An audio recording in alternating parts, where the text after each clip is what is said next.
Okay, we are all together and your recording has started. You're okay to go on your call. Thank you very much for your patience, and your call is ready. Go ahead, sir. Okay. Hello, Dr. Pradhan? Yes. Hi. Prachanda Pradhan speaking. Hi, thank you so much for your patience. I'm sorry about all those technical difficulties. Oh, it's all right. No problem. My name is Paulina. Is it What? I'm sorry. Okay. Yeah, Yeah. nice talking to you. Nice talking to you as well, and the recording has started. It starts as soon as the phone call starts. My name is Paulina Guerrero, and I'm one of the interviewers for the Ostroms History Project. So, how are you doing this morning? Or I guess it's evening over Yeah, evening over here. I'm doing fine. I'm very glad to be a participant in this oral history program for Dr. Ostroms. Well, thank you very much for participating and for taking the time out to do it. I just want to double check the pronunciation of your name. It's Prachanda Pradhan? That's right.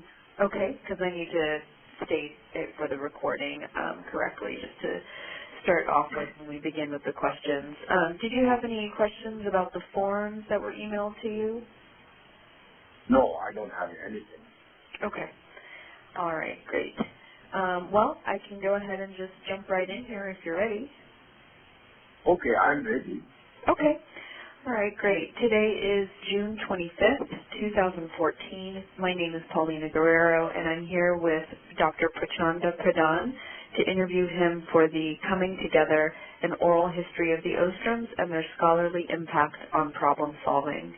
Just to start off with, could you tell me your full name and where you were born? My name is Prachanda Pradhan. I am from Nepal, and I was born in Kathmandu, Nepal in 1939. Okay, great. Could you tell me a little bit about yourself and how you are connected with the Ostroms?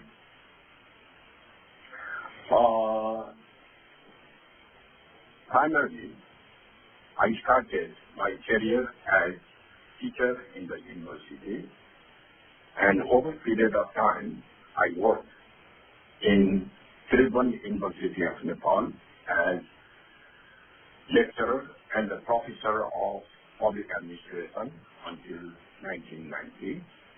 And then after that, I joined international organization called IMI, International Irrigation Management Institute, basically working as social scientist, looking at irrigation organization and the resource for the management of irrigation system.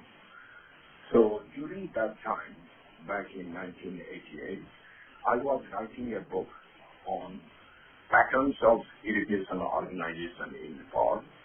And before publication of that book, it was mentioned in the newsletter of IMI, stating that this is one of the forthcoming book of IMI publication. At that time, Jane Ostrom was also working on common property resource management, and she got interested in the title of my book and wanted to get a copy of that book. But that time, that book was only halfway prepared.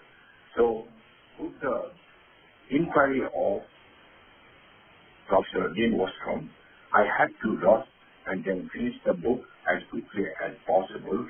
So that way, I came to know the name of Dr. Jane Ostrom, but personally, I did not know her. And at the same time, we did not have much communication directly. But back in 1988, Jane Ostrom came to Nepal as one of the advisors to USAID to look into the issue of decentralization in Nepal.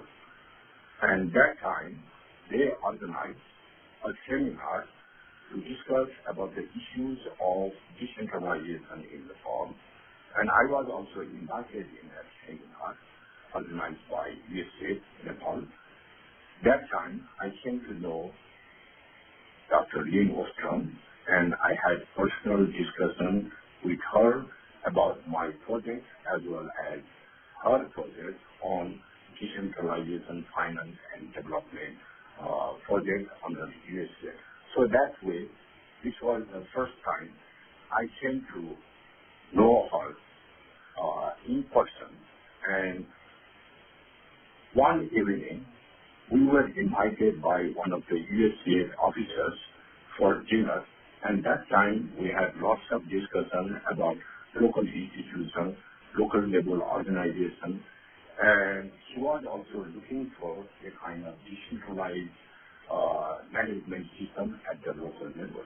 And she came to the conclusion about the decentralization of Nepal, stating that Nepal decentralization is the most centralized decentralization. Therefore, it will not be worth studying the decentralization of Nepal. Instead, let's look at some other community-based organizations where local people, local institutions are performing on their own.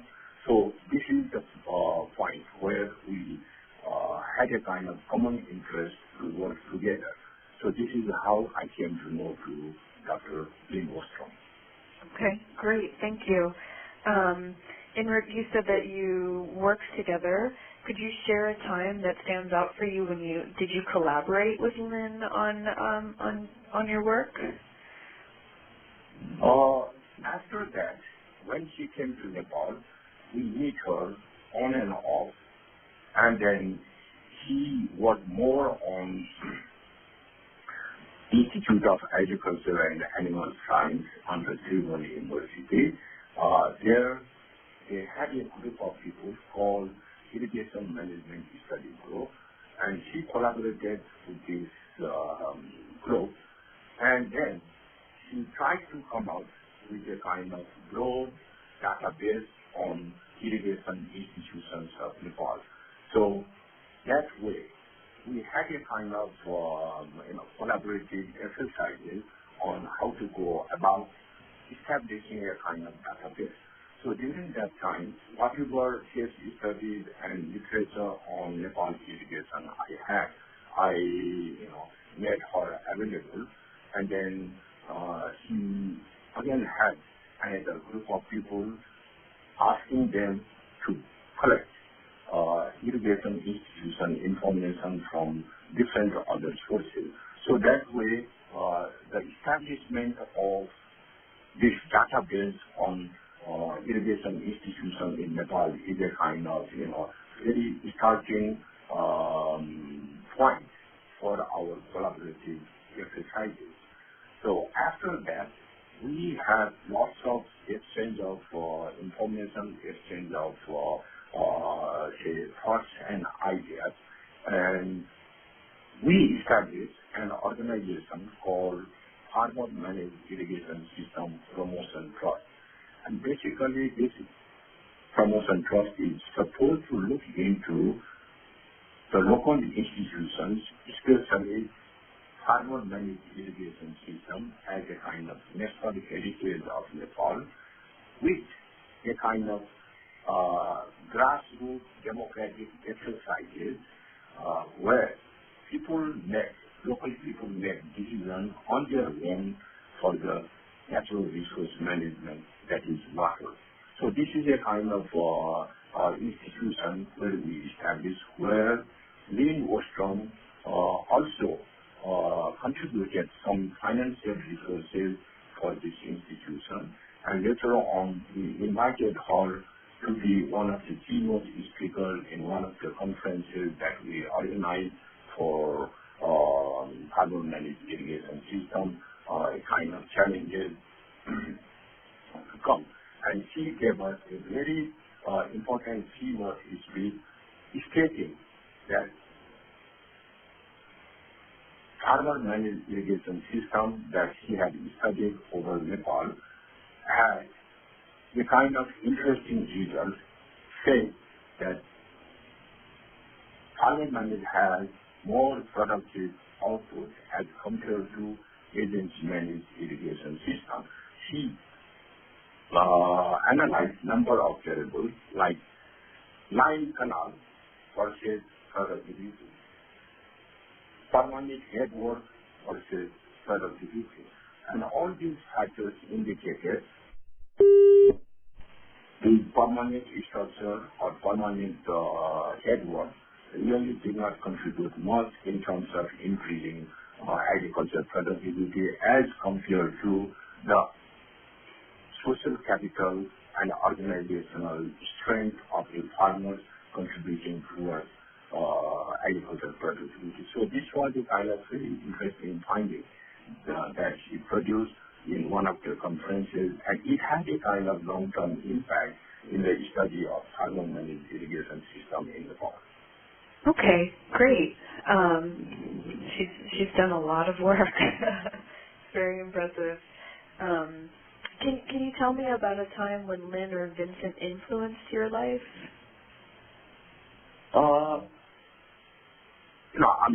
I was to the extent influenced by Lynn's work, but at the same time, I know some of the work of Vincent as well. Back in 2002, I had the opportunity of visiting as a research fellow in Warsaw. And during that time, physically, I had the opportunity of meeting Dr. Vincent Ostroms. And she was so nice gentleman, and she's senior to me and all those kinds of things, but still, the humanity and human thought that he had is so impressive to me. I want to tell you one incident that I had over there. Okay. My education background in the United States was in California, Southern California, where we don't have experience of tornado or we don't have experience of other things except earthquake, right? And tornado was a kind of new experience for me in them. And I did not know how it occurs and what happens, what kind of signals you have. While I was given a room for me in the fourth floor, there was a kind of booklet stating what I'm supposed to do under different conditions, like fire hazard, tornado, and all those kinds of things. I read that, but I was not quite sure what does that tornado mean. So one morning, I heard a kind of really weird sound keep on coming and coming the side. I did not know what is that. And everybody else already left. Their floor went down to the basement of that workshop, but I was still in that room. And I saw the cracking sound of the staircase. And finally, I saw Dr. Vincent Ostroms in my room saying that, why are you still staying here? Come down to the basement. So he was so concerned the welfare of everybody in that building, and that's really great impression he gave to me. And secondly, when I was there, Dr. Lynn Ostroms suggested me that I should do some work on social factors. And she told me that many people have already done about how to form the social factor. And Dr. Ostroms suggested me, why not I look into the issue of the factors causing the erosion of social factor with the experiences of Nepal irrigation system. So I started working on that. Then I had consultation with Dr. Vincent Ostroms, and there he pulled out several books from his collection and told me, look, man, this is very important study you can do and go through all these kinds of things. And then he explained me his theory of polycentricism and several things. He is so kind enough to give me enough time to help me go through, conceptualize all these kinds of things. So I feel both of them gave me a kind of good impression on my academic career, in helping to increase my capacity to analyze the social phenomenon in society.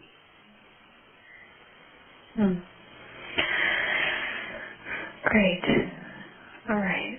Just make some notes here. I know that you're a professor, and I'm wondering if the Ostroms influence your teaching style at all, if they impact you in some way. Absolutely. Okay, not only in the classroom, but in the field as well. I had opportunity of traveling with Dr. Ostrom in the field science. And he is so willing to predict irrigation systems in Nepal. And those people who have not visited Nepal, they might not have idea what does that really mean.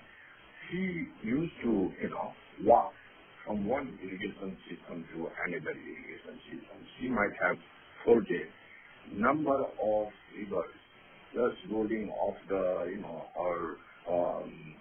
hands, forging with the naked, field to go to the irrigation system. So she's so enthusiastic, and she does not have any problem about the food which is available in the local places. So she's so common, so down to earth, and willing to interact with the local people and try to understand what the local people have and how they have been managing their systems. So this is one thing which really impressed me from her fieldwork. And then her saying, look, from field to the farmers, whatever we get from the farmers, that helps us to learn. But at the same time, we have to give those things back to the farmers.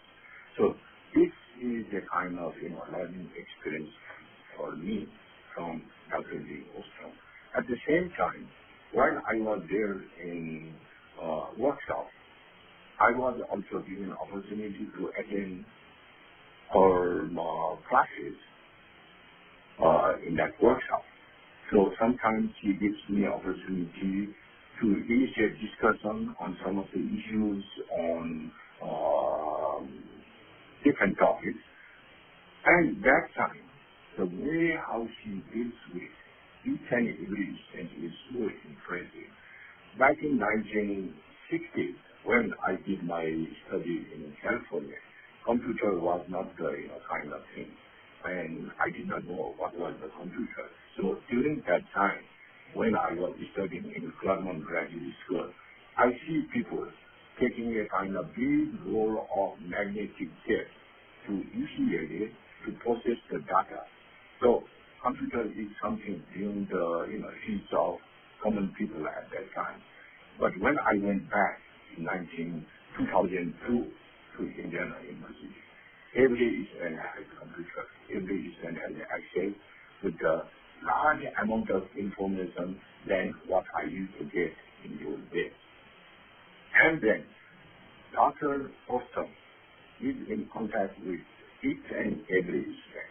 So before these students come to the class, they are supposed to raise a number of issues to Dr. Ostrom, and he prepares a kind of list, and then he interacts with the students, with the issues raised by those students. So that is a kind of lasting impression I had. Even these days when I take classes for the master student in public administration, I adopted some of these interactive process through this internet connection. So that's kind of impression I got, and that kind of impact I had from Dr. Ostrom. Okay, great. Could you describe an interaction with Eleanor and Vincent that you believe was unique to the relationship you shared with them? Sort of a more personal story. Could you describe an interaction or a personal story with Eleanor and or Vincent that you believe was unique to the relationship you had with them? Dr. Lynn Ostrom was so humane type of person. And when she comes to Nepal, whenever I invite her to visit my home and have the kind of whatever food we eat, she's willing to come and share with us, those kinds of things. Very humanly taught with age and everybody, kind of thing. And then she's willing to share with me number of other experiences that she had here in Nepal or in other places. Say, for example, in 2010, after she won Nobel Prize, she was coming to Nepal on the invitation of government of Nepal. And at the same time, I requested her to spare 45 minutes for Carbon Managed Irrigation System Promotion Trust to speak a few words on behalf of, these activities. And then we were so much profoundly impressed by her Nobel Prize, speech, where she devoted a couple of slides on carbon managed irrigation system promotion trust in that issue. That is a kind of great honor to the people of Nepal, to the farmers of Nepal, and to the government of Nepal.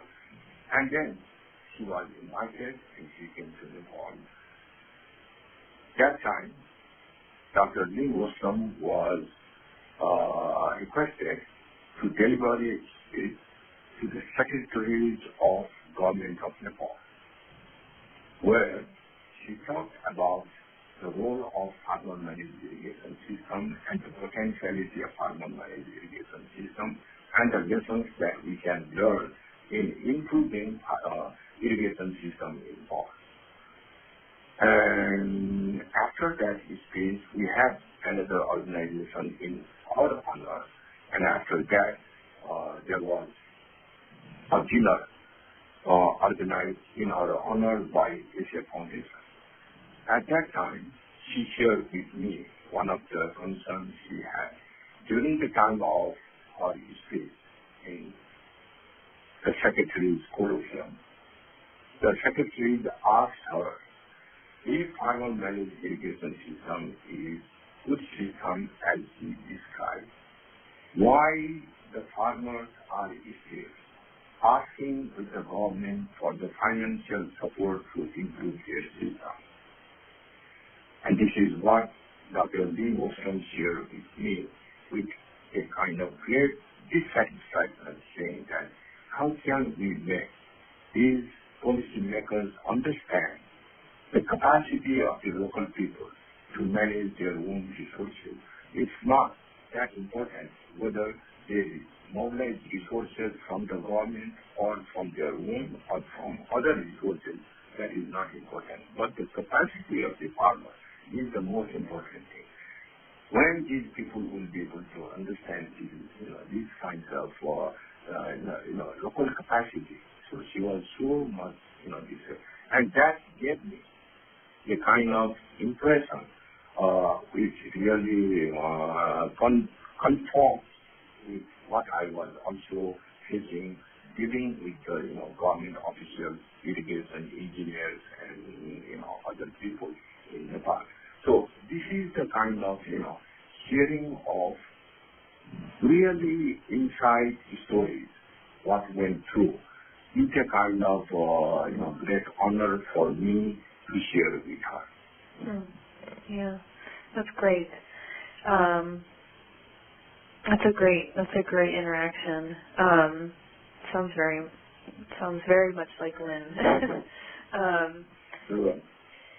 Thinking about what you know of the Ostroms, how do you think they would like their story to be told, or how do you think they would like to be remembered?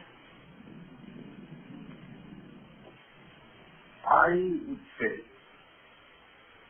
Number one, she is so simple and she is so helpful to everybody. And one of the beauty of her is she sees the potentiality in each and every person and would like to see that potentiality come out. That's the kind of impression I gathered from my interaction with Dr. Lee Ostrom. The way we interacted while writing a book, collaborative book on managing, improving irrigation in Asia, innovative experiences from Nepal. So, in say around 2008, the workshop conference I participated in India, and that time myself, Dr. Land, Dr. Ganesh Shivakoti sat together and said, why not we come out a proposal to write a collaborative book under the leadership of Dr. Lee Ostrom. And when we put this proposal to Dr. Lee Ostrom, she readily agreed, okay, we can work on this one. And once she put this in her list of activities to be undertaken over a period of time, she was so insistent that we should do and we should finish this work. So the way we work out is kind of really interesting. Once we decided that we are going to write this book, the first thing we did is what should be the content of the book, what should be our audience, how should we come out, who should be the publisher, where should it be, those kinds of things we decided. And then we distributed responsibilities to four of us who would be writing the chapter 1, chapter 2, chapter 3 until chapter 6. And once we agreed that, then accordingly we started working. And Dr. Lee Ostrom was the center for this bringing book together in a kind of format. So he said, look, now I have all your chapters. I have spread the chapters of this book on my dining table at my place. So I am now starting to work.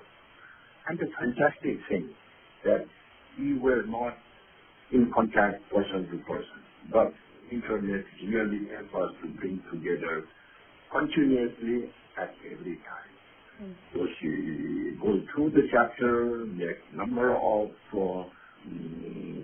addition or changes and all those things she distributes to all of us, and then we add our own comments, and she agrees or sometimes she disagrees or she modifies it. So it is so consistent and it is so easy to work with her. And this is how that book came out just before 8 months of her, death. That's a kind of great pleasure for me and to my other colleagues also. A kind of great honor to work with her and bring out a book, collaborative book, with her. So it's so congenial to work with her. And then she agrees immediately what is appropriate, and she disagrees absolutely what is not inappropriate, what is not appropriate. So this is, I think, is a very, very important thing. And other important thing I saw in her is she really assigns her responsibilities. Okay, this is you are supposed to do, and this is you are supposed to do. Get it done. So this way, we could come out, this book out within, specified time, and book, came out, published from UK and US Newton, and that's great. So this is a kind of experience that I had working with her in a kind of productive life. Mm-hmm. Okay. Great. I'm glad you brought up the book because, and you've been talking about her work and scholarship a lot, which leads me to my next question, which is in your work with the Ostroms and your understanding of their scholarship, what are some of the lingering intellectual or methodological questions they each left for their peers and others to consider? What is their scholarly legacy? One of the issues that I have been struggling is about the effectiveness of water users association, formation of water users association, or promotion of water users association. Lynn has come out with a kind of principle of irrigation organization based on empirical studies from many different countries.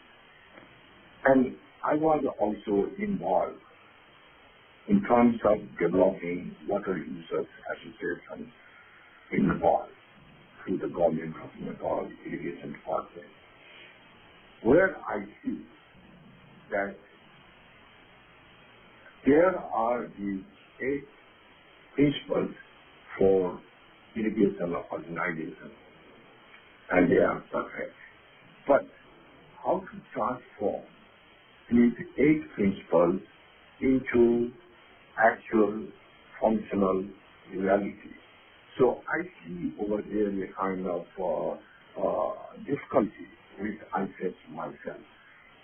Where should there be some kind of midwifery? Who should take that responsibility of midwifery to transform those 8 basic principles of irrigation organization in the newly to be formed water users association? They are not going to come on their own. So who should take that kind of initiative? So I see a kind of difficulty in meeting that gap of those 8 basic principles with that of creating and promoting new water users association in a new setup. So this might be one of the areas we need to look into further, because in course of time, water users association will be the answer to many ill-managed irrigation systems. But if we cannot come up with a kind of appropriate type of mechanism for the promotion of water users association, again, the kind of mismanagement in the irrigation as well content. So therefore, this is the area where I'm, struggling myself. Might be my many other colleagues where they are interested in this local organization, self-governing institution as a kind of answer to the effectiveness of irrigation management. Okay. Great. Thank you so much for that, and thank you for your time. I just have a few more questions. Yes, please. You've spoken about this already, about your experience at the workshop in 2002, but I'm wondering if you could just talk a little bit more about your role there and your experience there and what brought you to the workshop in 2002. As a matter of fact, I used to work with international irrigation management until 1994. Oh, I think you're sounding a little bit muffled. I'm sorry. During the time when I had interaction with Dr. Lynn Ostrom, I used to work with International Irrigation Management Institute, Colombo. So during that time also, Dr. Lynn Ostrom wanted me to come to workshop and spend some time with her in this irrigation database and those kinds of things, but I could not do that. And later on, again, Dr. Lynn Ostrom provided me opportunity to visit workshop and spend some time over there with the scholars in the workshop. So that time, I had two objectives. One objective is to write something on the irrigation organization, and second one is to get myself recharged academically in this new development. So these are my two objectives, and these two objectives are really fulfilled. While I was here in workshop, I had opportunity, as I told you, to write the manuscript on erosion of social capital through incompatible legal and institutional regime, experiences from Nepal irrigation research. So that was the manuscript that I prepared while I was in Indiana University. And later on, 2010, when Dr. Guerrero came to Nepal on the invitation of government of Nepal, we, Urban Managed Irrigation System Promotion Trust, organized facilitation program in honor of her. At that time, that book was published by her hands. So this was a kind of great honor for me. And then she said, this is one of the very important books and worked by Pradhan. And secondly, what I found out of his workshop in 2002 is interacting with number of scholars from different countries. There were many professors from the same university, Indiana University, but at the same time there were a number of short-term scholars or one-year scholars in that place. So we had an opportunity of interacting with them. And the most important thing I see, I think on every Monday, there used to be one seminar. And I found that very, very rewarding. And I had also opportunity of presenting a seminar in that exercise. And I tried to discuss the issue on the role of water users association in diversified activities. Means water users association should not have only water-related activities, but there should be non-water-related activities towards the agricultural production. So that kind of issues, exercises we used to have. And there were a number of other speakers who used to speak out of their research, out of their field experiences, out of their practical experiences. And those workshops and those seminars, weekly seminars, were really, really rewarding to me. So I still remember a number of those seminars, and I feel I am very much rewarded by those, my participation in that workshop. Yes, definitely. We just had the workshop here, and I went for the first time, and it was really, really interesting. It was great. It was my first workshop, so it was really great to sit in on the seminars. I just have one last question. Could you describe your last memories of the Ostroms?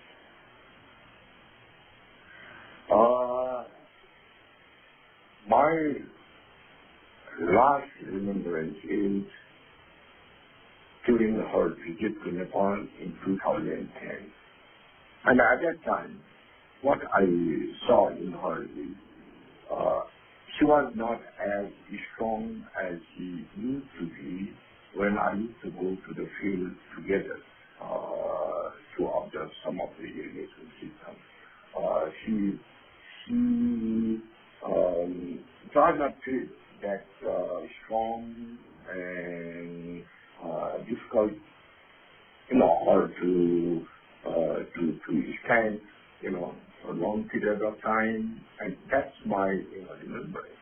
And then she said during that meeting, look, I want to get this book finished within some period of time. Because during that time, myself, Ganesh, Kushi, and other friends were also there. So she was insisting on we should finish this book.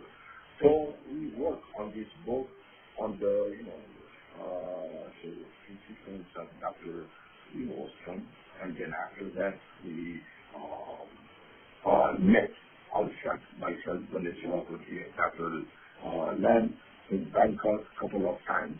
And then all the time, after our meeting in Bangkok, we used to call her on Skype and discuss with her, this is the progress that we have made. And then our solutions were, help. And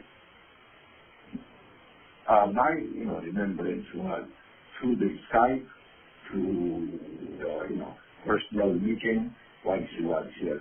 So, and then number of, emails.